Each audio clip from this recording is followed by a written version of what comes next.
Hey everybody, Jim Cowan here again from your UArts Libraries. And today we're going to talk a little bit about evaluating sources. And we're going to do that by putting it in the context of what's the difference between scholarly and popular sources. Now there are lots of different ways to go about doing this. I like to start simple and ask three questions.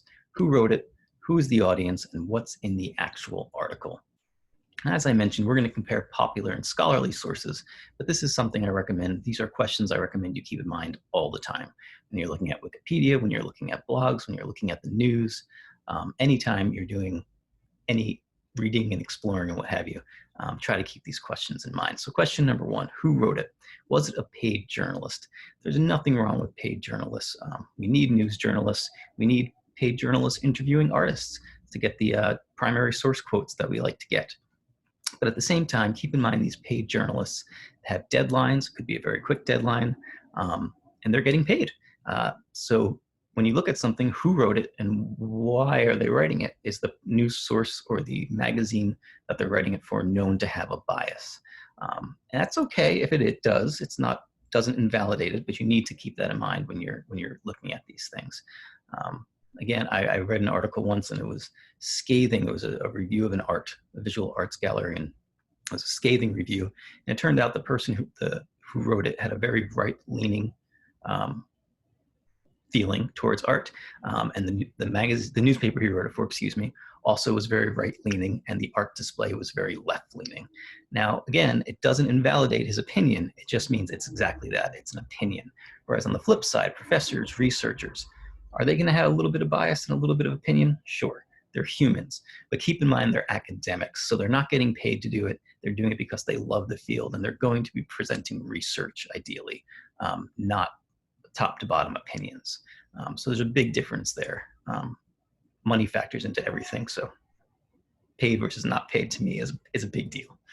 Also then, who is in the audience? If you think for a second, or I should say, who is the target audience? If you think for a second, who is the target audience for something like Time Magazine, and you think to yourself, well, everyone, that is the correct answer. Time Magazine would be happy if everyone in the world bought an issue of Time Magazine.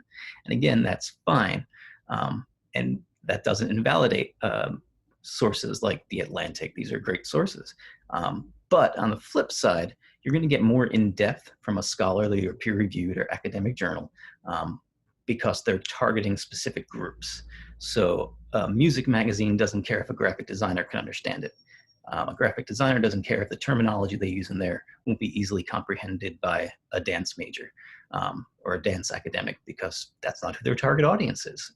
It allows for the research to be more in-depth, and again, it's targeted specifically to you. And reading these kind of things also will expand your vocabulary in terms of your field, because you'll invariably run across a term you might not be familiar with. Much smaller audiences compared to these popular sources. Now, there is a gray area here called trade journals, and those are definitely not scholarly, but they're also great sources. If you're a bass player, what magazine could be better to read than Bass Player Magazine, where they're interviewing bass players and talking to bass players and talking about the techniques of bass playing? Same thing would be for graphic design. I don't know why those examples are in my head this morning, but it could be for any field, of course. Trade journals are not scholarly. If you're told to use a scholarly source, don't use a trade journal, but they're great things to reference, both just to use in papers and also for your own artistic growth. And last but not least, what's in the article? We've all probably opened a popular magazine at some point in time. When you open it, the very first thing you're going to see is an advertisement. They need to get paid. They need to keep the lights on, and that's totally fair. But because of that, they might have a little bit, again, bias. Are they going to constantly destroy a product that is paying to constantly be advertised in their magazine? Maybe not. And it's going to be a lot of fluff. It's going to be a little bit lighter.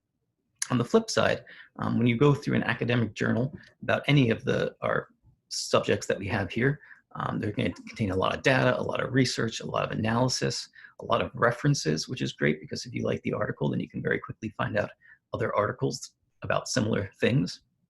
It's gonna look very different. A lot less gloss and a lot more meat on the bone. Yeah, so that's my quick overview of popular versus scholarly. That being said, there's one more video to go, one more activity to go, and then you're done with our little session. So off you go.